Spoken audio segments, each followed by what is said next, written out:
नमस्कार, टीसीएच पर आपका स्वागत है। मैं अशोक कुमार पांडे। आज हम बात कर रहे हैं इंडिया गठबंधन की। गठबंधन को लेके इतने लंबे समय से इतना कुछ चल रहा है। शुरुआत बड़ी तेजी से हुई, बहुत शानदार तस्वीरें हमारे सामने आई, बाकी सारी चीजें हुई, बाकायदा कार्यक्रम हुआ जिसमें सारे नेता शामिल हुए और लग ये रहा था कि बहुत जल्दी गठबंधन शेप ले लेगा। लेकिन उसके बाद सब कुछ बिखरता ऐसा लगा। नीतीश कुमार जो फेस थे गठबंधन के, सबसे पहले उन्होंने पलटी मार ली, वो फिर से एनडीए में चले गए। उसके बाद उत्तर प्रदेश में जयंत चौधरी जो लगातार किसानों के आंदोलन से जुड़े थे और ऐसा लग रहा था कि बड़ी ताकत बन के उभरेंगे पश्चिमी उत्तर प्रदेश में, अचानक एक दिन उनका दिल आ गया। और दिल आने के बाद उधर उनके दादाजी को, चौधरी चरण सिंह को, भारत रत्न सम्मान मिला और उसके बाद ये खबरें चलने लगी कि उनका समझौता जो है समाजवादी पार्टी से टूट गया है और अब उनका समझौता शायद एनडीए के साथ, शायद बीजेपी के साथ हो जाए। ये उठापटक चली रही थी। सपा ने सबसे पहले ये जाहिर कर दिया था कि इतनी इतनी सीटें हम दे रहे हैं। मैं उस समय लखनऊ में था और कांग्रेस के कई मित्रों ने कहा कि हमसे बात नहीं हुई थी और मेरे मन में एक शंका थी कि कहीं ऐसा ना हो कि सपा और कांग्रेस के बीच में भी गठबंधन ना हो पाए। लेकिन फाइनली एक सूची आई जिसमें कांग्रेस को 17 सीटें दी गई हैं और बाकी सीटें जो है समाजवादी पार्टी फैसला करेगी और इस पर दोनों पार्टियों के लोग खुश दिखाई दे रहे हैं। तो मैंने सोचा कि फाइनली एक बार बात कर लिया जाए उत्तर प्रदेश में गठबंधन के क्या हालात हैं, आगे क्या उम्मीद है और बाकी जगहों पे गठबंधन किस गति से कब तक फाइनल होने की उम्मीद है। हमारे साथ समाजवादी पार्टी के वरिष्ठ प्रवक्ता राजकुमार भाटी भाई साहब हैं, हमारे साथ हमारे मित्र और कांग्रेस के प्रवक्ता सुरेंद्र राजपूत जी हैं और हमारे साथ वरिष्ठ पत्रकार राहुल देव जी हैं। शुरुआत आपके आने से पहले सुरेंद्र जी हम लोग बात कर रहे थे कि कांग्रेस थोड़ा लेट कर देती है। लग नहीं रहा है कि गठबंधन जिस तरह से अभी तक फाइनल हो जाना चाहिए था, अब खटाखट खबरें आने लगी हैं तो अच्छा लग रहा है। सपा से हो गई, आपके साथ गठबंधन का आया है, टीएमसी के साथ भी शायद जल्दी से गठबंधन, मुझे लगता है 2-4 दिन में कुछ बाहर आ जाएगा। ये लेट क्यों हुआ? भारत जोड़ो यात्रा की वजह से या फिर कोई और वजह? अशोक भाई, जो बीत गई सो बात गई। आज की डेट में हम लोग क्या हुआ क्या नहीं हुआ कैसे हुआ इन सब चीजों का छिद्रान्वेषण करते क्यों हैं? ठीक है, आपकी मीमांसा है, लेट हुआ निश्चित तौर पर। कई लोगों की मीमांसा है, राहुल भाई भी बैठे हैं, हमारे राजकुमार भाई भी बैठे हुए हैं। हम बहुत स्पष्ट रूप से कहते हैं कि हर पार्टी की हर अपनी एक गति होती है। वो गति हमारी अलग है, समाजवादी पार्टी की थोड़ी सी अलग, और आपकी सोच अलग है। और मैं आपकी सोच को प्रणाम करता हूं कि आप सब लोग, आप हो गए, राहुल जी हो गए, सब लोग लोकतंत्र को बचाने के लिए अधीरता दिखा रहे हैं। इस बात का हमारे मन में आपके प्रति सम्मान है, इसमें कहीं कोई दो राय नहीं। आपकी अधीरता भी हम पूरी सर आंखों पर लेते हैं और आपकी अगर कोई निर्मम मीमांसा भी इसके प्रति अगर होगी तो वो भी हम धनात्मक ऊर्जा से लेंगे। एक बात। दूसरी बात, अभी आपने कही गठबंधन साहब हो गया है, आपके सामने गठबंधन की शुरुआत देखिए 80 सीट वाले उत्तर प्रदेश से हुई है। और जैसे ही गठबंधन हुआ है, जैसे ही श्री राहुल गांधी जी ने, अखिलेश यादव जी ने पुलिस भर्ती की बात की, वैसे ही आज इन लोगों ने परीक्षा रद्द कर दी। 80 लाख लोगों का भविष्य अधर में लटका दिया, परीक्षा रद्द कर दी, आपके सामने था। और मैं आपसे एक नई बात कहना की इजाजत चाहता हूं कि ये पेपर जो लीक हुआ नहीं, मेरी अपनी अनुमान है कि ये पेपर लीक कराया गया है ताकि लोगों को नौकरी न देनी पड़े। लोग चैंटिंग करते रहें, नारे लगाते रहें, इनके लिए काम करते रहें, इनके लिए व्हाट्सएप फॉरवर्ड करते रहें, सारे नारेबाजी करते रहें, लेकिन नौकरी ना मांगे। युवाओं को भ्रमित करना, दिग्भ्रमित करना इस सरकार का काम है, क्योंकि ये सरकार अंदर से खोखली हो चुकी है। 50 लाख करोड़ की कर्ज 2014 तक था, 210 लाख करोड़ का कर्ज आज है। नौकरियों को ये कहते हैं कि साहब हम तनख्वाह दें तो दें कहां से? एक तरफ तेजस्वी बिहार में 3 लाख से ज्यादा नौकरी दे रहे हैं, दूसरी तरफ उत्तर प्रदेश, अब आरओ का भी परीक्षा रद्द होने वाली है। ये भी जान लीजिए आप, मैं आपको बताऊं कारण क्या है कि लीक जानबूझ करके साजिशन तो नहीं कराया जाता, ये देखने वाली बात है। वरना तो ऐसा कैसे, अभी क्या नाम, राजस्थान में जब तक अशोक गहलोत साहब थे तब पर्चा लीक हो रहा था। अगर पर्चा लीक हुआ, हमने तो वहां फांसी देने तक का कानून बना दिया। उत्तर प्रदेश सरकार ने ऐसा कुछ बनाया? नरेंद्र मोदी जी की सरकार ने ऐसा कुछ बनाया? नरेंद्र मोदी जी की भाजपा सरकार ने कोई कैलेंडर जारी किया? उत्तर प्रदेश के युवा को अराजक बनाना और विषयांतर कराना, ये भारतीय जनता पार्टी का नैरेटिव है। उस नैरेटिव के तहत पर्चा पहले आप ओपन कराओ, लीक कराओ, लोक सेवा आयोग को लीक सेवा आयोग बना दो, लोकतंत्र को लीक तंत्र बना दो, और उसके बाद कहो कि साहब हम 6 महीने में फिर करेंगे। अरे भाई, आपकी सारी तैयारी है, 15 दिन में दोबारा करिए। 15 दिन में क्यों पर्चा दोबारा नहीं हो सकता? मैं राजकुमार भाटी जी के सामने भी प्रश्न रख रहा हूं, राहुल जी के सामने भी प्रश्न रख रहा हूं, और अशोक भाई के सामने भी प्रश्न रख रहा हूं। क्या 15 दिन में 23 करोड़ की जनता को संभालने वाली सरकार दोबारा प्रश्न पत्र को नहीं करा सकती है क्या? 6 महीने में कराएंगे साहब। ये जो चीजें हैं ना, देखिए सुरेंद्र भाई, दिक्कत यह है कि आप भारतीय जनता पार्टी मतलब बेचारी चुनाव के लिए इतनी बुरी तरह से लगी हुई है। आप चाहते हैं कि सब डिस्टर्ब करके वो 15 दिन में परीक्षा करा ले और लोगों को नौकरियां दे दे। इससे थोड़े वोट मिलता है। इससे वोट मिलना होता तो फिर तो मतलब बहुत सारी सरकारें बदलती नहीं। जिसने इतनी शानदार सड़कें बनवाई, इतना सारा काम किया, वो सरकार तो बदलती नहीं। भाटी साहब, आपसे मेरा सवाल है, और दो सवाल हैं एक साथ। एक तो जयंत चौधरी जी गए क्यों, पहला सवाल तो ये। और दूसरा, जो मैं सुरेंद्र भाई के पास भी आऊंगा, कि उत्तर प्रदेश में अक्सर कहा जाता है, और ये मेरा भी मानना है, इसको आप अधीरता कहना चाहें, सुरेंद्र भाई मित्र हैं, वो कुछ भी कह सकते हैं। कांग्रेस नेता तो मैं उनको मानता ही हूं, साथ में व्यक्तिगत मित्र मानता हूं, इसलिए वो कुछ भी कह सकते हैं। यह अधीरता का सवाल नहीं है, यह अनुभव का सवाल है कि वोटों के ट्रांसफर उस तरह से नहीं होते हैं जिस तरह से कांग्रेस सपा के गठबंधन से होने चाहिए। अगर वोटों का ट्रांसफर हुआ, और मैं देखिए बहुत साफ बात करता हूं, मैं पत्रकार हूं नहीं, राहुल भाई पत्रकार हैं, सीनियर है, मैं पत्रकार नहीं हूं। और मैं पिछली बात भी भाटी साहब आपसे मैंने क्लियरली कहा था, अब भी कह रहा हूं कि मैं तो इंडिया का शुभ चिंतक हूं, और मैं उसी रूप में बात करता हूं। मुझे कोई पर्दा लगाना, कोई शर्म इसकी बात नहीं है। मैं बहुत क्लियर कहता हूं कि मेरी इच्छा है कि इंडिया गठबंधन चुनाव जीते और भारत में सरकार बदले। इसके लिए कोई फांसी पर चढ़ाना चाहे मुझे चढ़ा दे, मैं किसी निरपेक्षता की बात नहीं करता। तो मैं वहां से यह बात कर रहा हूं कि पिछली बार विधानसभा का जो अनुभव रहा है, जिस तरह से वोट ट्रांसफर नहीं हुए, इस बार आपको क्या लगता है, क्या आप लोग कर रहे हैं कि वोट ट्रांसफर हो पाए? तो जयंत चौधरी वाला और ये वाला सवाल दोनों साथ ले लीजिए, आपको जल्दी निकलना है इसलिए आपको लंबा समय में दे रहा हूं। पिछली बार से मतलब आप 2017 का जिक्र कर रहे हैं जी। हाँ, तो मैं इस सवाल से शुरू करता हूँ। पहला, आपने शुरुआत में जो कहा कि सीटों के बंटवारे में थोड़ा देरी हुई है, हम भी महसूस कर रहे थे देरी हुई है, हम भी चाह रहे थे जल्दी हो जाए, लेकिन मैं बड़ी ईमानदारी के साथ कहना चाहता हूँ कि कई बार गलती से भी सही निर्णय हो जाते हैं।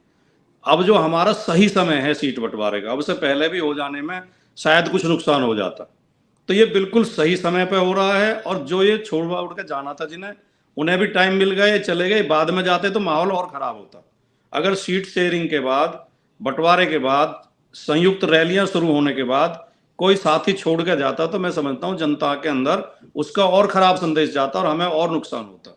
और ज्यादा जल्दी गुब्बारे में हवा भरने से भी कई बार वो धीरे धीरे हवा रिसने लगती है। इसलिए अब ये सही समय है, बेशक थोड़ा देरी से शुरू हुआ है, और मैं ये मानता हूं कि इससे एक माहौल बदल रहा है जनता के बीच में। जो जनता की सोच बन रही है वो पॉजिटिव महसूस कर रही है। और इस उत्तर प्रदेश के बंटवारे के बाद अन्य प्रदेशों में भी अब आप देख रहे हैं कि पंजाब में तो दोनों पार्टियों ने एक स्ट्रेटेजिकली तय किया है कि हम अलग अलग लड़ेंगे, क्योंकि एक साथ लड़ने से वो महसूस कर रहे हैं कि नुकसान हो सकता है और तीसरी पार्टी को फायदा हो सकता है। लेकिन बाकी इसके अलावा, यूपी के अलावा महाराष्ट्र में भी गठबंधन हो रहा है, बिहार में भी हो रहा है, तमिलनाडु में भी हो रहा है, झारखंड में भी हो रहा है। सब जगह बहुत बढ़िया हो जाएगा, स्मूथली हो जाएगा और रिजल्ट बहुत अच्छे रहेंगे। और इधर हरियाणा, दिल्ली और हरियाणा का बहुत महत्वपूर्ण है कि आम आदमी पार्टी के साथ इनकी सहमति बन गई है। जहां तक जयंत चौधरी जी का आपने सवाल किया, मैं ये मानता हूं कि जयंत चौधरी जीवन भर अपने इस निर्णय के लिए पछताएंगे जो उन्होंने बहुत ही पैर में कुल्हाड़ी मारने वाला निर्णय लिया है। हो सकता है उन्हें थोड़ी बहुत कोई सीट मिल जाए राज्यसभा में या कहीं मंत्री पद मिल जाए, लेकिन जो एक वो नेता के तौर पर उभर रहे थे, जो उनका एक व्यक्तित्व निर्माण हो रहा था, और चौधरी चरण सिंह के वारिस के तौर पर उन्हें देखा जा रहा था एक उम्मीद की नजर से, उस पर उन्होंने कुठाराघात किया है। और मेरे पास तो खबरें ये भी हैं कि उनके पछतावा भी शुरू हो गया। अभी भी वो पछता रहे हैं निर्णय के लिए। ये निर्णय उनका किसी भी दृष्टिकोण से उचित नहीं है। जिस समय किसानों को के रास्ते में रोक कर, कीले गाड़ के किसानों को रोका जा रहा हो, उनके ऊपर टीयर गैस छोड़ी जा रही है, उनके ऊपर पैलेट गन चलाई जा रही हैं, उनके ऊपर लाठियां चलाई जा रही हैं, किसान की मौत हो रही हो सड़क पे पुलिस की गोली से, उस समय जयंत चौधरी, जिसे लोग किसान नेता के वारिस के तौर पर देखें, वो उस धारा के विपरीत जाए, ये मैं समझता हूँ जयंत चौधरी की छवि को बहुत बड़ा नुकसान पहुंचाने वाला उनका निर्णय है। और जहां तक मैं अपना ओपिनियन मेरा है कि जहां जहां भारतीय जनता पार्टी ने या एनडीए के साथियों ने तोड़फोड़ की है, चाहे वो महाराष्ट्र में हुई, चाहे वो मध्य प्रदेश में हुई, चाहे वो कर्नाटक में हुई और चाहे वो बिहार में हुई, वहीं वहीं जनता की रिएक्शन इसमें इंडिया गठबंधन को फायदा पहुंचाएगी। जो 2024 का चुनाव होगा, जनता उसके विरोध में मत करेगी कि ये निर्णय गलत थे, ये निर्णय लोकतंत्र को खत्म करने वाले। अभी सुप्रीम कोर्ट के 2 फैसले आए हैं। सुप्रीम कोर्ट ने चंडीगढ़ के मुकदमे में स्पष्ट तौर पर सीजेआई ने कहा कि लोकतंत्र की हत्या हो रही है। इलेक्टोरल बॉन्ड के मसले में साफ कहा कि ये असंवैधानिक व्यवस्था थी, यानी कि 6 वर्ष तक एक असंवैधानिक व्यवस्था चल रही थी। और अभी तो एक और रिपोर्ट आ गई, आपकी जानकारी में जरूर होगी, बहुत प्रबुद्ध और बहुत जागरूक आप हैं इस मामले में, और राहुल देव जी को पता होगा निश्चित तौर पर कि 50 कंपनियां ऐसी थी जिन्होंने उन्हें चंदा नहीं दिया, तो उनके ऊपर छापे डलवाए गए और छापे के तुरंत बाद चंदा पहुंच गया और फाइलें बंद करवा दी गई। ये खेल अगर भारत में शुरू हो गया है कि विधायकों को खरीद के सरकारें गिराओ, विधायकों को धमका के सरकारें गिराओ, नेताओं के खिलाफ मुकदमे दर्ज करके पार्टियां बदलवाओ, ये तो पड़ोसी देशों में होता था। हमारे पड़ोसी देशों में भारत की तो जो लोकतांत्रिक जो पर पार्टी रही है वो बहुत शानदार, जिससे हम गर्व करते थे, एक हमारी विरासत रही है। तो इन सब चीजों का रिएक्शन चुनाव में जरूर होना है। मैं इन चीजों का जिक्र इसलिए कर रहा था कि नागरिक बहुत जागरूक और बहुत प्रबुद्ध होते हैं। भारत का मतदाता समय समय पर सिद्ध किया है मतदाता ने कि उसे लोग समझते हैं कि हम बहका लेंगे। मतदाता बहुत मैच्योर है और लोकतंत्र के प्रति उसमें गहरी आस्था है, भारत के संविधान के प्रति। जो संविधान को, लोकतंत्र को ठेस पहुंचाने का प्रयास करता है, मतदाता हमेशा उसके खिलाफ निर्णय लेता है। ये हम 1977 में भी देख चुके हैं और अब 24 में भी देखेंगे। राहुल जी, आपसे इससे अलग मैं ये जानना चाह रहा हूं, 2024 के इलेक्शन अब बहुत करीब हैं, आपने बहुत सारे इलेक्शंस देखे हैं, अपनी तरह से रिएक्ट किया है। आपको फिलहाल कैसा माहौल लग रहा है? एक तरफ हाइप है 400 पार का, एक तरफ इंडिया गठबंधन जो है वो अपने मुद्दे लेकर आ रहा है, रोजगार के मुद्दे, गरीबी के मुद्दे और सारे मुद्दे लेके आ रहा है। सोशल मीडिया आप देख रहे हैं, जनता को देख रहे हैं, जो पागलपन है, जिस तरह से धार्मिक ध्रुवीकरण की लगातार कोशिश की जा रही है, चाहे वो हल्द्वानी हो, चाहे आसाम हो, या कोई भी जगह का आप नाम ले लीजिए, जिस तरह से छत्तीसगढ़ से खासतौर पर ईसाई इलाकों से जिस तरह से तस्वीरें आ रही हैं, ईसाइयों के खिलाफ जो कुछ किया जा रहा है, आपको क्या लगता है, ध्रुवीकरण मैक्सिमम हो चुका है या इससे भी ज़्यादा संभव है? और 400 पार वाला जो पूरा दावा है उसको आप कैसे देख रहे हैं? देखिए, तो हम जानते हैं अशोक जी कि चुनाव के समय हर पार्टी अपने दावे को, अपनी ताकत को बहुत बढ़ा चढ़ा कर दिखाती है, और केवल बीजेपी नहीं, हर पार्टी करती है ये। तो अभी आप कोई भी चर्चा देख लीजिए, आप कोई भी पार्टी, यहाँ पे 2 प्रवक्ता बैठे हैं, वो भी मैं समझता हूँ कि उनसे अगर आप संख्या पूछेंगे उनकी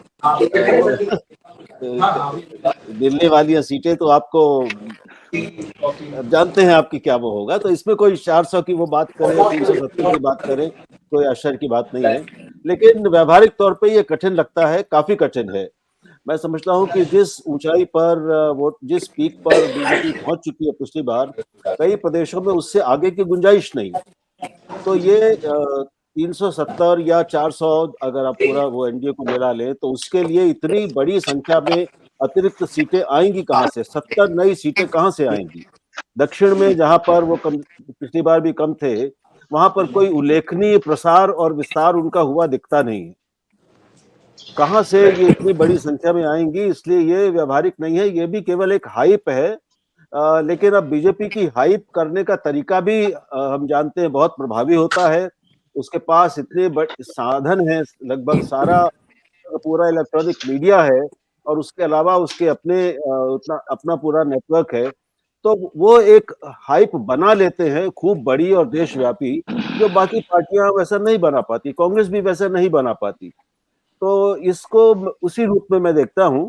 चुनौती खड़ी है निश्चित रूप से।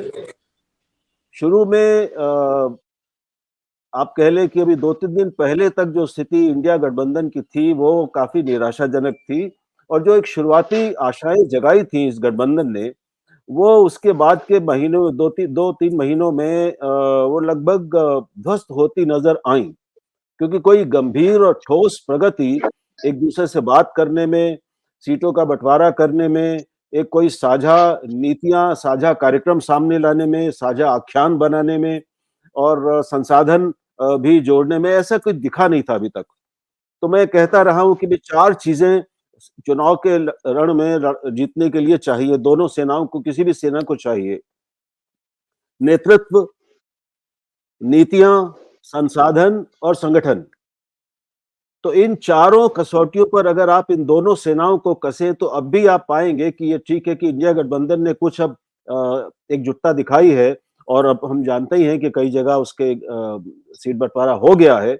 इससे आशाएं फिर से बनती हैं, लेकिन फिर भी इन चारों चीजों पर अभी उसको बहुत काम करना बाकी है। यानी साझी नीतियां, साझा कार्यक्रम, नेतृत्व का प्रश्न बहुत महत्वपूर्ण है और वो अंत तक रहेगा। इसलिए और ज्यादा रहेगा, और हम सब जानते हैं, क्योंकि दूसरी तरफ मुकाबला नरेंद्र मोदी से है, जिनके बारे में कोई अस्पष्टता, कोई दुविधा कहीं किसी को नहीं है। तो बिल्कुल एक एक वैचारिक स्पष्टता है, उनके उनके मुद्दे क्या है, उनके आख्यान क्या है, ध्रुवीकरण उनका एक बहुत बड़ा हथियार है और वो रहेगा। वो बढ़ेगा ही, वो उसके कम होने की कोई संभावना मैं अभी देखता नहीं। शायद जैसे जैसे चुनाव और नजदीक आएंगे ये और बढ़ेगा, हमें कुछ और प्रदेशों से इस तरह की खबरें मिलेंगी। तो इसलिए इंडिया गठबंधन की चुनौती इन चारों कसौटियों में अपने को, अपनी ताकत को बहुत ज्यादा बढ़ाने की, बहुत कम समय है उसके पास, समय काफी नष्ट हो चुका है। इस कम समय का अच्छे से अच्छा उपयोग करके वो एकजुटता दिखा दे, संसाधन संपन्न है, वो ये भी दिखाना होगा। अगर उसके बारे में ये छवि बनती है कि इनके पास पैसे नहीं है, इनके पास संसाधन नहीं है, कार्यकर्ता नहीं है, जमीन पर कार्यकर्ताओं में आपसी समन्वय नहीं हुआ जहां जहां पर गठबंधन हो रहा है, तो फिर ये चीजें भी दिखती हैं और लोगों पर इसका असर भी होता है और लोग भी समझने लगते हैं। इसलिए मैं समझता हूं कि अ, ये कुछ आशाजनक खबरें जरूर आई हैं, कई जगह, कई प्रदेशों में घोषणा भी हो गई है, लेकिन अभी चुनौतियां बहुत कड़ी हैं इंडिया गठबंधन के सामने। वही भाटी साहब, पिछला वाला सवाल आपने छोड़ दिया, मैं सुरेंद्र भाई साहब से वो सवाल ले रहा हूँ, आपसे भी सवाल ले रहा हूँ कि वोट ट्रांसफर का जो सवाल है वो सबसे इंपॉर्टेंट है। विधानसभा चुनाव में आप लोगों का गठबंधन था, हमने देखा उसमें कि वोट ट्रांसफर्स नहीं हुए, बहुत साफ दिखाई दे रहा था कि एक दूसरे को वोट ट्रांसफर नहीं हुए। इस बार कैसे आप करा पाएंगे, यही सवाल मेरा मेन था, वो शायद आप छूट गया वो सवाल। तो मैं सुरेंद्र जी से भी इस सवाल का जवाब चाहूंगा, आपसे भी इस सवाल का जवाब चाहूंगा, क्योंकि देखिए ये जो गठबंधन है, मतलब अभी थोड़े दिन पहले जिस तरह से हुआ था, कमलनाथ जी का एक बयान आता है, उसके बाद जितने ज्यादा बयान आने दोनों तरफ से शुरू हुए। अगर मैं दिल्ली की बात करूं तो दिल्ली में आपके कार्यकर्ताओं और कांग्रेस के कार्यकर्ताओं में जिस स्तर की बहसें चलती हैं, लड़ाइयां चलती हैं, भाई कांग्रेस को खत्म करके ही आप आगे आई। इस मतलब जो इतिहास रहा है अगर उसको देख लें, उसके बाद ये गठबंधन जो होगा उसमें वोट ट्रांसफर कैसे होगा। जैसे दिल्ली में सुरेंद्र भाई, क्यों आपका जो सपोर्टर है, क्योंकि हमने वहां तक नारे देखे हैं कि राज्य में आप और केंद्र में मोदी, राज्य में केजरीवाल और केंद्र में मोदी, और मैं जानता हूं कि ऐसे वोटर्स की कोई कमी नहीं है जो राज्य के लिए आपको वोट देते रहे हैं लेकिन सेंटर के लिए मोदी को वोट देते रहे हैं। तो अब उनके सामने अगर एक कांग्रेस कैंडिडेट होगा, वो उसको कैसे वोट देने में सहजता महसूस करेंगे। और यही चीज सपा के लिए भी मैं पूछूंगा कि लास्ट टाइम जिस तरह से वोट ट्रांसफर नहीं हो पाए थे और उसके बाद गठबंधन नहीं चला, इस बार वोट ट्रांसफर कैसे हो पाएंगे, कैसे आपको लग रहा है, क्या नया कर रहे हैं आप लोग कि वोट ट्रांसफर हो सके। देखिए, हर जगह के अलग अलग सॉल्यूशंस हैं, टेलर मेड सॉल्यूशन है, रेडीमेड कोई सॉल्यूशन नहीं है। उत्तर प्रदेश में समाजवादी पार्टी और कांग्रेस, अगर आप 2017 में कहें कि वोट ट्रांसफर नहीं हुए या वो हुआ, 14-15 कारण थे हमारे चुनावी हार के, उनमें से एक कारण छोटा मोटा ये रहा होगा। ये आप 2019 में कह सकते हैं कि समाजवादी पार्टी का तो वोट बसपा को ट्रांसफर हुआ, उन्हें 10 सीट मिल गई, लेकिन बहुजन समाज पार्टी का वोट सपा को ट्रांसफर नहीं हुआ, इसीलिए उनको 5 सीटें मिली। ये तो आप कह सकते हैं, लेकिन 2017 में ये नहीं कह सकते। हमारे पास जो हमारी ताकत थी हमने दिया, और जो उनकी ताकत थी उन्होंने दिया, उसके और तमाम कारण थे। लेकिन हाँ, दिल्ली के लिए जो आप बात कह रहे हैं, उस बात में हम उस आशंका को भी निर्मूल नहीं मानते, हम बहुत साफ बताएं, ये बात अपने आप में सच है। लेकिन जब से आपका उदय हुआ है और जो आज राज्य की परिस्थितियां हैं और देश की परिस्थितियां हैं, इसमें हमारे तमाम मतांतरों के बावजूद, तमाम मतभेदों के बावजूद एक कॉमन मिनिमम एजेंडा सबका है। वो है लोकतंत्र को बचाने का, संविधान को बचाने का, और बहुत ईमानदारी का एजेंडा है ये। और ये मैं आपको बताऊं, ये कहने की बात सिर्फ ये इंडिया का एजेंडा नहीं है, ये भारतीय जनता पार्टी का जो नीति गठबंधन एनडीए है, उसमें भी कई जो दल हैं उनका भी यही एजेंडा होगा, और कई जो सांसद हैं और भारतीय जनता पार्टी के, उनका भी यही एजेंडा होगा। खाली सही समय का इंतजार है सबको। जो आप 2024 के इलेक्शन को 2019, 2017, 2014 या 2022 के इलेक्शन के परिप्रेक्ष्य में नहीं देख सकते हैं। ये इलेक्शन बहुत विशेष इलेक्शन है। इस इलेक्शन में हमें अपने छोटे मतभेदों को किनारे रखना होगा। हम मानते हैं हमारा अलग अलग दल है, हमारे मतभेद हैं तभी तो अलग अलग दल है, हमारी नीतियां अलग अलग है तभी तो अलग अलग दल है हमारे, ऐसी तो बात नहीं है। हम ये बात कहें, हम तो इस बात, लेकिन इसके बात के साथ साथ जो बड़ा प्रश्न है इस वक्त, वो प्रश्न है लोकतंत्र को, संविधान को, संवैधानिक संस्थाओं को बचाने का। आपको छोटी सी बात बताऊं अशोक भाई, राजकुमार साहब भी इससे सहमत होंगे, आप भी होंगे, और राहुल जी तो होंगे ही। 36 वोटों में से 8 वोट इनवैलिड कर दिए मेयरल इलेक्शन में, यानी 25% वोट इनवैलिड कर दिए। अगर 25% वोट 88 करोड़ वोटर्स में से आपने इनवैलिड कर दिए, आप बताइए लोकतंत्र कहां जाएगा, संविधान कहां जाएगा। सुप्रीम कोर्ट ने उस पर इशारा किया था, आपके सामने है कि भाई किस तरीके की लूट। एक आदमी को बैठाया और उस आदमी ने 25% वोटों का हेरफेर कर दिया।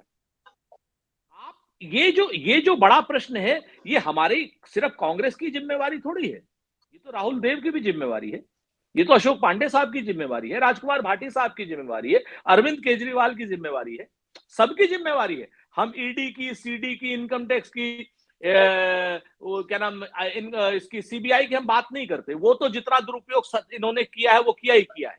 लेकिन ये जो बड़ा प्रश्न है इस वक्त, संविधान को तोड़ के, मरोड़ के, और उस संविधान की गलत व्याख्या करके, और संवैधानिक पद पर किसी एक गंदे आदमी को बैठा करके, मसीह जैसे, जिसको मैं नीच या निर्लज्ज कहूं तो भी शायद शब्द छोटे हैं, मैं कहना नहीं चाहता, लेकिन ऐसे आदमी को बैठा करके जिस तरीके से लोकतंत्र को अपहृत किया जा रहा है, ये साझा चिंता है सबकी।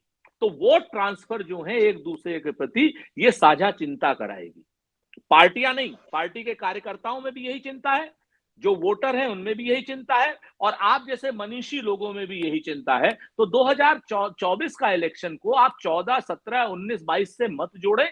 बहुत पूरी तरीके से ये इलेक्शन दो ध्रुवी है, either you are with me or you are with my enemy. या तो आप लोकतंत्र के रक्षक के साथ में हैं या लोकतंत्र के भक्षक के साथ में हैं, तय करना पड़ेगा।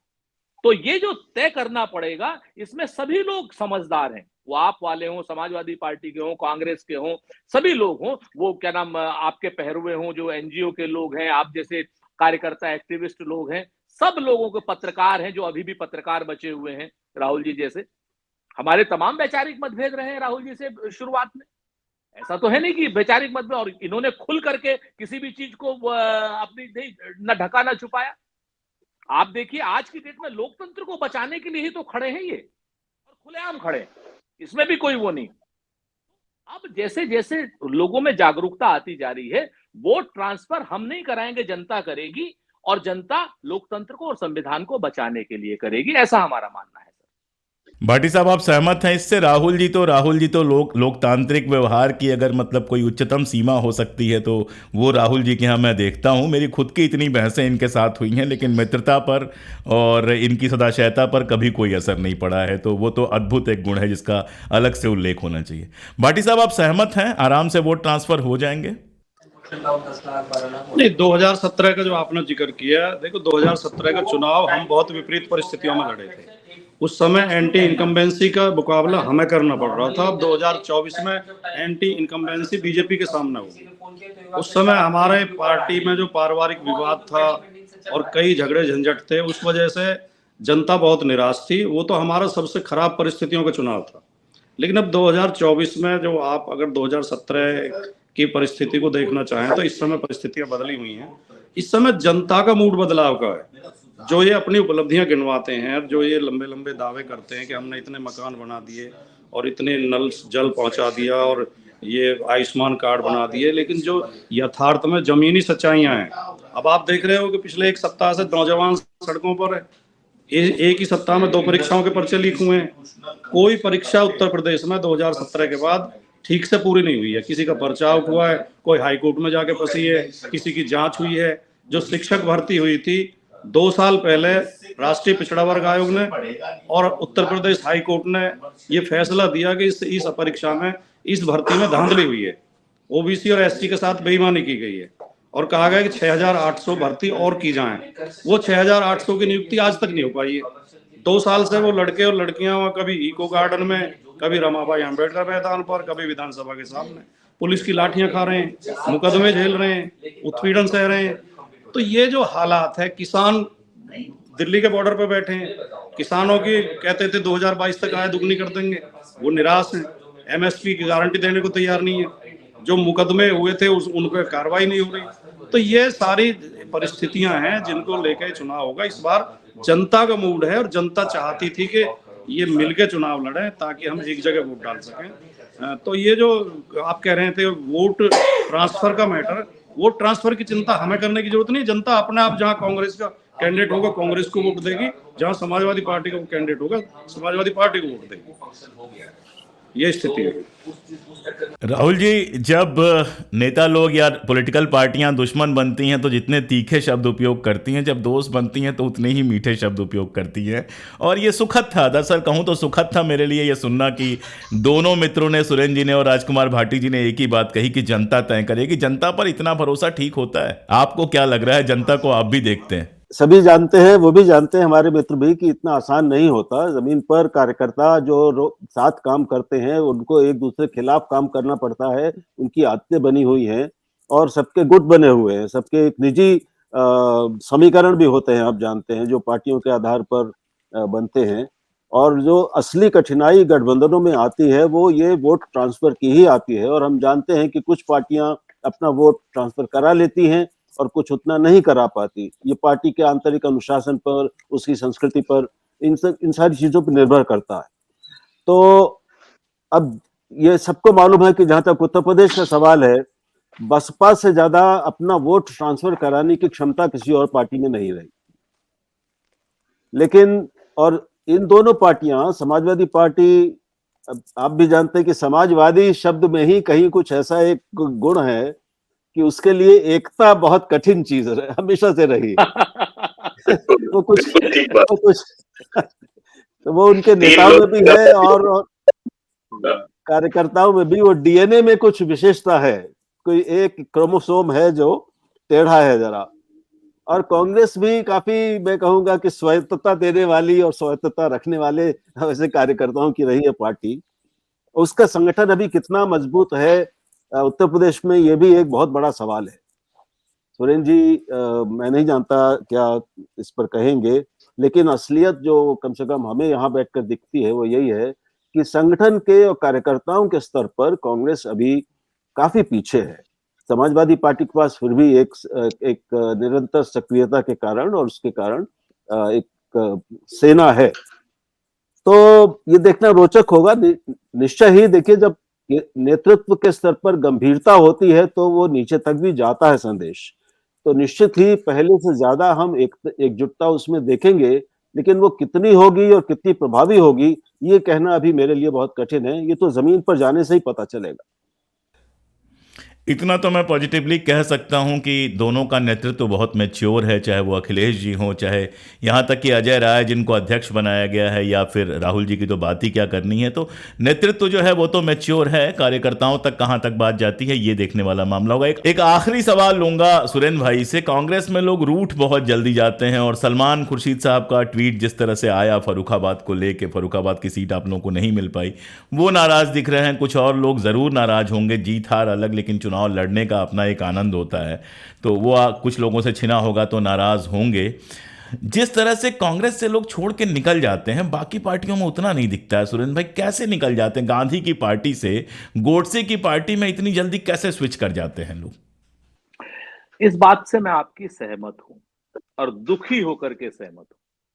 मैंने अभी निश्चित रूप से दुख की ही बात है। हाँ, कुछ दिन पहले मैंने एक ये ट्वीट भी किया था। निरुपम ने अशोक चौहान के छोड़ने पर कहा कि ऐसे-ऐसे करके किसी एक व्यक्ति की वजह से वो परेशान थे। तो मैंने कहा भाई, अगर भाइयों में झगड़ा है, मतभेद है, आपका एक भाई चौधरी है, दूसरा भाई की बात वो नहीं सुन रहा है, तो आप माँ को छोड़ कर के क्यों जा रहे हो? और अगर अपनी माँ को छोड़ कर के ही जाना है, तो मामा के पास चले जाओ या मौसी के पास चले जाओ, दुश्मन के घर क्यों बैठ रहे हो जाकर के? ये बात बहुत स्पष्ट मैं बात कहता हूं। मुझे कोई आपत्ति नहीं है, आप हमसे नाराज हैं, आप अपने सैद्धांतिक साथियों की समरूपता जहां पर है, वहां पर आप जाइए। समाजवादी पार्टी, टीएमसी, हमारे तमाम नेता शत्रुघ्न सिन्हा साहब गए, हमारी वो जो क्या नाम महिला कांग्रेस की अध्यक्ष थी वो टीएमसी में चली गई। हमने कभी किसी को कुछ नहीं कहा। लेकिन अगर अशोक तंवर घूमते फिरते हुए अब जब भाजपा में आएंगे तो अशोक तंवर पर सवाल उठेंगे, और ये बात आप ही नहीं उठाएंगे, ये बात हम भी उठाएंगे। आज हमारे पास क्या नहीं है वो देखने वाली बात है। इसका मतलब तो ये हो गया कि जितने नेता थे ये सिर्फ सत्ता के लिए रुके हुए थे। सत्ता इस वक्त पिछले 10 साल से हमारे पास नहीं है। हम इनको राज्यसभा नहीं दे सकते, गुलाम नबी आजाद साहब का राज्यसभा दे करके बंगला नहीं हम रखवा सकते। हम अशोक चौहान साहब का क्या नाम जो भी इनका वो हो, मैं मेरे लिए बहुत बड़े नेता है, मेरे लिए बहुत बड़ा शौक था कि जिस समय उन्होंने छोड़ी उससे 12 घंटे पहले 2 घंटे तक व्यक्तिगत रूप से मेरे साथ बैठे हुए थे, क्या नाम मुंबई में दादर में तिलक भवन में। मेरे लिए एक शौक था। मैं कह रहा था कि आप कुछ परेशान से लग रहे हैं अशोक चौहान साहब, तो कहते हैं हाँ मेरी शुगर ऊपर नीचे हो रही है। मैं आपको बताऊं, इतना शॉकिंग रहता है ये कि भाई आप चाचा के घर चले जाइए, मामा के घर चले जाइए, मौसी के घर चले जाइए, लेकिन दुश्मन के घर मत जाइए, ऐसा मेरा। वरना तो आपने जो हमें पढ़ाया है वैचारिकी रूप से, जो हमें नीति नियम सिद्धांत सांप्रदायिकता के खिलाफ लड़ा, यानी आप लोग झूठे लोग हैं, मक्कार लोग हैं। ऐसे लोगों का मेरे ख्याल से राजनीति में जगह नहीं होनी चाहिए। हाँ, कुछ लोग नाराज होते हैं। एक बात और बताऊं मैं अशोक भाई, कि चुनाव 2024 का आनंद का विषय कतई नहीं है। चुनाव 2024 का लड़ने का विषय कतई नहीं है, चुनाव जीतने का विषय है। ये हमारे सारे नेताओं को समझना चाहिए, वो चाहे मैं हूं, चाहे आप हो, चाहे हमारे सलमान साहब हो। नाराज होंगे, हम हाथ पैर जोड़ के मना लेंगे उनको, हम हाथ भी जोड़ेंगे, पैर भी पकड़ेंगे, हम उनके सामने बैठ जाएंगे, सब हम उनकी सारी जी हुजूरी करेंगे, इसमें कोई दो राय नहीं। हम भाजपा की तरीके से नहीं है कि उनको ऐसे ही छोड़ देंगे। विवाद अगर कोई है तो संवाद के जरिए हल करेंगे, इसको लेकर के हमें कोई आपत्ति नहीं है। हाँ, यहां पर दूसरी बात मैं जो कहना चाहता हूं, उसके बाद भी अगर कोई दुश्मन के घर बैठे हैं जाकर के, तो मैं फहमीदा रियाज की एक लाइन से खत्म कर रहा हूं अपनी बात। कहते ना, कुछ लोग तुम्हें समझाएंगे, कुछ तुमको खौफ दिलाएंगे, जो है वो भी खो सकता है, इस राह में रहजन है इतने, कुछ और यहां हो सकता है, कुछ और तो अक्सर होता है, पर तुम इस पल में जिंदा हो, ये पल तुम में जिंदा है, ये वक्त नहीं फिर आएगा, तुम अपनी करनी कर गुजरो, जो होगा देखा जाएगा। क्या बात, क्या बात है, बहुत सुंदर सर। तो बहुत शुक्रिया सुरेंद्र भाई। राजकुमार भाटी जी को जरा जल्दी निकलना था तो अपनी बात करके वो निकल गए। राहुल जी बहुत शुक्रिया हमारे साथ आने के लिए। आम तौर पे इस तरह की बातचीत हम कम करते हैं क्योंकि उस तरह के चैनल नहीं है, लेकिन कभी कभी ज़रूरी लगता है कि आप सबको शामिल किया जाए। बहुत शुक्रिया, मैं बार बार आप लोगों को कष्ट देता रहूँगा। तो 2024 का चुनाव अब बिल्कुल पास है और 80 सीटों के साथ उत्तर प्रदेश हमेशा से बेहद निर्णायक रहा है।